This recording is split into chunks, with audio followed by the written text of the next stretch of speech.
Ce podcast est réalisé avec le soutien précieux de Pareto, Planning for a Better Life.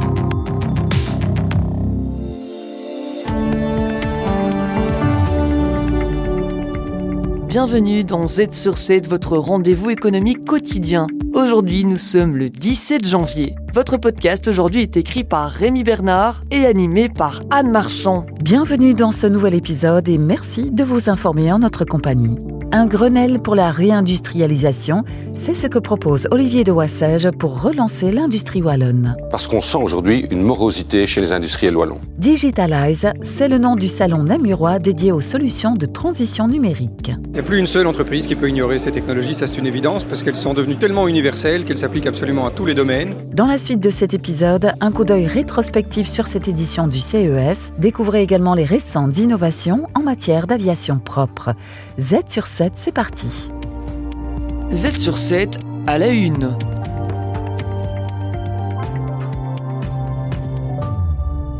Avec 70 exposants et 40 conférences, la 4e édition du salon Digitalize s'installe à Namur. Ces 16 et 17 janvier, les entreprises auront l'opportunité de découvrir des solutions et de bénéficier d'un accompagnement pour leur transition numérique. Lancé en 2022, juste après la pandémie de Covid, ce salon n'est pas apparu par hasard. Katinka van de Velde, la manager du salon, revient sur l'intérêt du salon. On a vu pendant le Covid que beaucoup d'entreprises ont eu du mal de s'organiser et puis il y avait une vraie demande pour se digitaliser. En seulement 4 ans, les besoins ont considérablement évolué. Si la majorité des entreprises ont déjà accompli des progrès significatifs dans la numérisation de leurs activités, l'émergence de l'intelligence artificielle vient une fois de plus redéfinir les règles du jeu. Le grand disrupteur en ce moment, c'est évidemment l'intelligence artificielle. Et on voit ici que beaucoup d'exposants ont des solutions IA et que ce sujet attire beaucoup de monde parce que cette intelligence artificielle, ça impose une réflexion pour les entreprises, comment s'organiser. Il n'y a plus une seule entreprise qui peut ignorer ces technologies, ça c'est une évidence, parce qu'elles sont devenues tellement universelles qu'elles s'appliquent absolument à tous les domaines. Nicolas Van Zeebroek, professeur de stratégie numérique à l'ULB. Et ce qui est très nouveau avec maintenant l'intelligence artificielle, c'est qu'on a encore repoussé les limites de ce qu'on peut faire avec le numérique. On n'est plus seulement dans le monde des robots qui bougeaient des choses ou qui les modifiaient. On est maintenant aussi dans le registre des idées et de tout ce qui se passe dans la tête et qui peut se passer dans un algorithme maintenant. L'émergence de nouvelles technologies pousse les entreprises à repenser en profondeur leur métier. Il ne s'agit plus seulement d'intégrer des solutions numériques. Le contenu d'un métier, le contenu des tâches qu'on va avoir à réaliser en tant qu'humain versus celles qu'on va donner à la machine ou à l'algorithme, ça c'est effectivement quelque chose qui va changer, qui va nécessiter des nouvelles compétences, qui va nécessiter de repenser effectivement son métier et ses compétences. Donc, je pense que les métiers vont profondément se transformer. Mais il faut l'accueillir avec enthousiasme, il faut embrasser ce changement parce que de toute façon on ne l'arrêtera pas parce qu'économiquement il fait sens.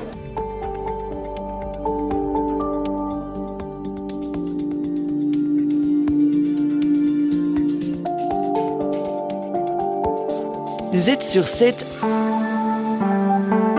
à la une. Vous le savez certainement, le domaine de l'aviation reste fortement critiqué pour son bilan carbone élevé, principalement dû au kérosène utilisé. Afin de réduire son impact sur l'environnement, Wizz Air a réalisé des essais à l'aéroport de Charleroi. La compagnie aérienne hongroise a incorporé du SAF, Sustainable Aviation Fuel, à son carburant traditionnel. Ce carburant d'aviation durable est principalement fabriqué à partir d'huile usagée. Quentin Évrard est le responsable du développement durable de l'aéroport de Charleroi. Ils ont fait venir 2 camions de fuel dans lequel étaient mélangés du SAF et du Jet A1, le SAF étant présent à 20-25% en fonction du camion, pour être acheminé dans nos tanks pour ensuite être mis à bord. Les résultats, tout va bien. Les 50 vols d'essai ont permis de constater une réduction des émissions de CO2. La compagnie prévoit désormais de généraliser l'utilisation de ce mélange de carburant. Yvonne Moynihan, responsable environnement, social et gouvernance pour Wizz Air. À partir de janvier, nous allons utiliser du SAF de façon régulière. En 2025, nous allons utiliser 2% de SAF dans nos opérations. Nous passerons à 10% en 2030. C'est un objectif que nous avons. Wizz Air se conforme ainsi à une nouvelle réglementation européenne qui s'applique à toutes les compagnies aériennes. Dès cette année, les fournisseurs de carburant pour l'aviation doivent inclure 2% de SAF, un chiffre qui passera à 6% en 2030, puis à 70% en 2050. Le principal obstacle, comme souvent, reste le coût. Julien Manès, chef SAF d'Airbus. Le SAF est beaucoup plus cher. Typiquement, aujourd'hui, on dit que c'est 3 à 5 fois plus cher que les carburants d'origine pétrolière que les compagnies aériennes achètent aujourd'hui. Le second défi concerne la production de carburants durables. L'Union européenne devra accroître ses capacités de fabrication pour éviter une dépendance aux SAF importés de Chine ou des États-Unis.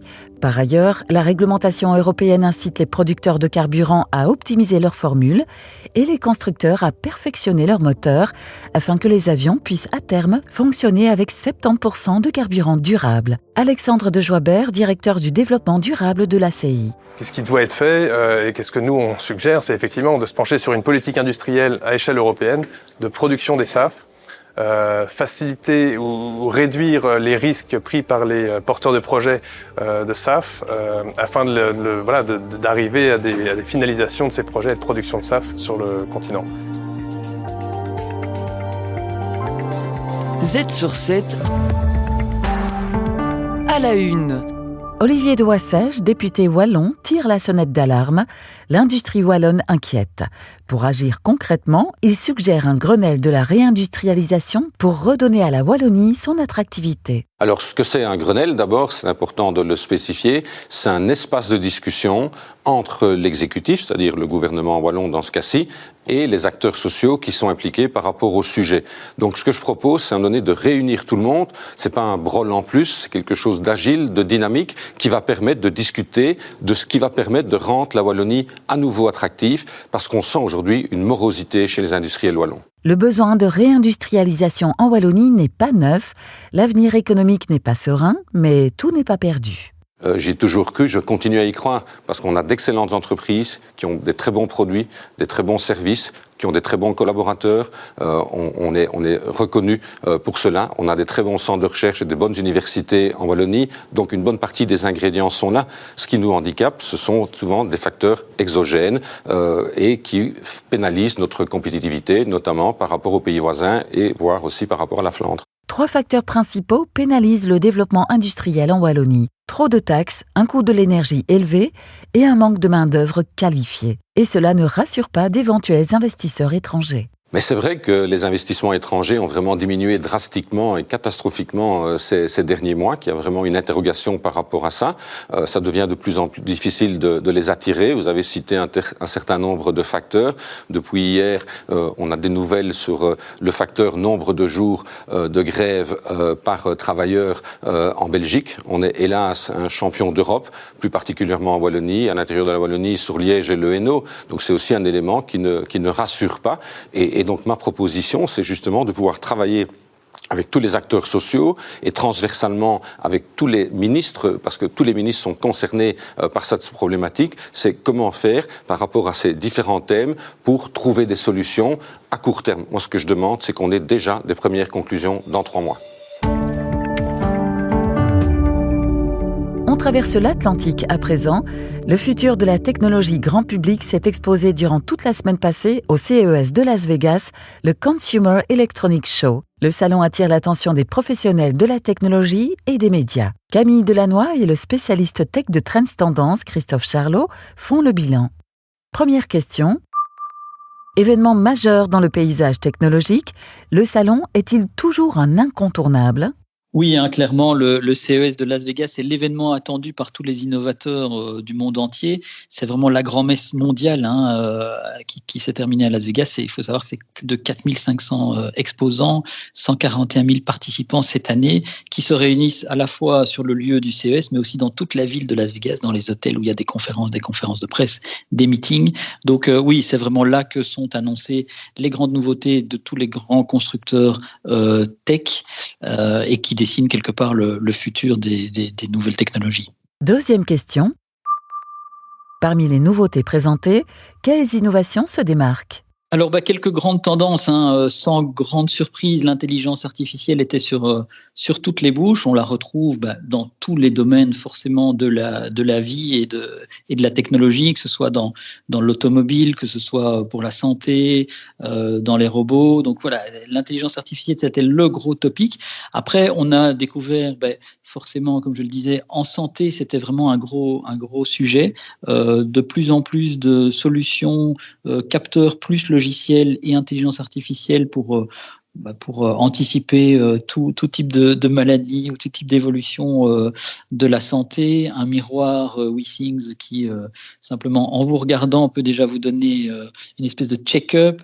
Dans l'automobile, c'est peut-être évidemment l'intelligence artificielle pour toujours avoir plus d'assistants en voiture, mais aussi la réalité augmentée qui, sur le pare-brise, vous donnera des indications. Ça, ce sont pour les éléments un petit peu futuristes. Alors, beaucoup de robots aussi. Le robot s'est vraiment invité là-bas. Alors, ça fait quelques années, bien sûr, qu'on présente les robots, mais cette fois-ci, ils sont couplés à l'intelligence artificielle et donc, ils sont plus malins, ils peuvent faire plus de choses. On avait des robots qui peuvent vous aider dans l'industrie, on a des robots qui sont des compagnons, et puis il y a des petits gadgets aussi, des petits chiens, des petits machins un petit peu moins intéressants. Un élément qui a peut-être beaucoup surpris les gens, c'est dans le domaine de l'automobile, avec ce modèle chinois Xpeng, qui est une espèce de voiture à 6 roues, qui embarque dans le coffre un hélicoptère, donc un drone de personnes, et qui doit dessiner, dit-on, le futur de la mobilité. Vous combinez la route et les airs. Ça a évidemment beaucoup marqué les esprits. Troisième question. Sur un salon d'ampleur internationale, reste-t-il une place pour notre petite Belgique ? Alors oui, ça fait quelques années maintenant qu'il y a des dispositifs qui se mettent en place pour emmener des entreprises belges au CES. La WEX notamment pour la Wallonie suit ça vraiment, ça en fait un rendez-vous incontournable chaque année. Je crois qu'il y avait 22 entreprises cette année, ce qui était, je pense, un record. Ça fait 7 ou 8 ans que c'est le cas. Et c'est important en fait parce que pour les entreprises, c'est une manière de rencontrer vraiment le gratin, de trouver potentiellement des partenaires, mais aussi, même s'ils signent pas de contrat, de mettre leur technologie à l'épreuve et quelque part les faire découvrir. Donc oui, c'est un rendez-vous important que la Belgique aujourd'hui ne manque plus. Les meilleurs experts boursiers vous proposent des analyses des marchés internationaux, des conseils avisés et les dernières tendances économiques. Z sur 7, expert boursier. Christophe De Smet de BNP Paribas Fortis est notre expert boursier aujourd'hui. Alors que nous franchissons la mi-janvier, les premières tendances économiques pour 2025 se dessinent déjà. Tout à fait, il y a certaines tendances qu'on voyait déjà fin décembre 2024 et qui se poursuivent en début de cette année. Donc d'abord le dollar, il reste relativement fort par rapport aux devises étrangères et l'euro. Deuxièmement, on voit que les taux continuent leur progression. Bon, hier, on a eu de très bons chiffres au niveau de l'inflation aux États-Unis, mais les taux à 10 ans, 20 ans et 30 ans continuent à monter. Tout ça parce qu'il y a quand même des craintes concernant l'inflation, les tarifs douaniers, etc., etc. À côté de cela, on a aussi un prix du baril qui a quand même pris 10% depuis le début d'année. Tout ça parce que voilà, il y a quand même des mesures qui ont été infligées par le gouvernement américain par rapport à la Russie, ce qui fait qu'aujourd'hui, quand on regarde un peu au niveau des bourses européennes, mais également américaines, on voit que le secteur pétrolier a su performer les autres secteurs, ce qui est quand même un peu surprenant en ce début d'année. À côté de cela, vous avez les bourses européennes, et ça c'est la grande surprise. Encore une fois, on est à la mi-janvier. On a les bourses européennes qui ont quand même gagné 4 à 4,5%. Elles étaient sous-évaluées, on l'avait déjà dit à plusieurs reprises, mais on voit que quelques petites bonnes surprises peuvent parfois engendrer quelques belles progressions. Mi-janvier rime avec résultats des sociétés. Ici aussi, les résultats sont positifs. On a vu les résultats des sociétés bancaires aux États-Unis hier et également aujourd'hui avec Bank of America et Morgan Stanley. Tout ça, c'est très bon. On a vu des résultats préliminaires du côté des sociétés pharmaceutiques américaines, Eli Lilly et Moderna. Moderna a averti que il y aurait quand même moins de vaccins qui seraient en vente, qui vont être vendus en 2025. En ce qui concerne Eli Lilly, et ça c'est un peu typique pour ce genre de valeur, c'est une valeur qui est quand même relativement chère en termes de valorisation. On voit que Eli Lilly a quand même averti que les résultats au 4e trimestre étaient sous les estimations des analystes. Ceci dit, le ralentissement est moins grave que prévu. Le résultat des cours, c'est que Eli Lilly a quand même perdu 7%. Et ça, c'est un peu typique pour ce genre de valeurs. Les valeurs relativement chères, dès qu'il y a des mauvaises nouvelles, elles sont sanctionnées. C'est tout pour aujourd'hui. Vous pouvez regarder les Z-News de ce soir. Et Anne, à quoi peut-on s'attendre dans le podcast de demain ? Dans votre épisode de demain, vous retrouverez Béatrice Marlier pour un tour de l'actualité économique, ainsi qu'Hamid Faljaoui pour le fait économique de la semaine. Avant de nous quitter, retrouvez la Minute Pareto qui aborde les différences entre niches fiscales régionales et fédérales. À bientôt pour un nouvel épisode de Z sur 7.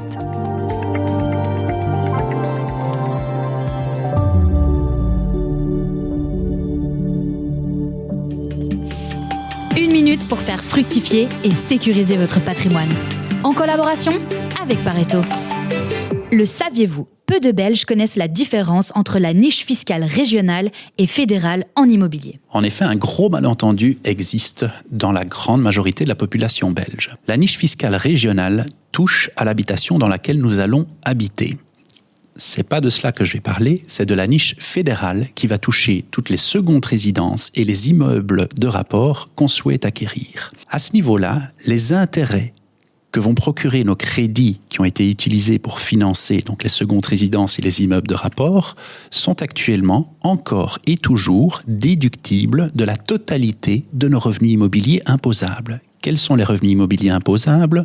Pour tout le résidentiel, c'est le revenu cadastral indexé et majoré, et pour tous les revenus professionnels, ce sont les loyers réels moins X% de frais forfaitaires. Vous voulez sécuriser votre avenir fiscal et patrimonial ? Contactez Pareto.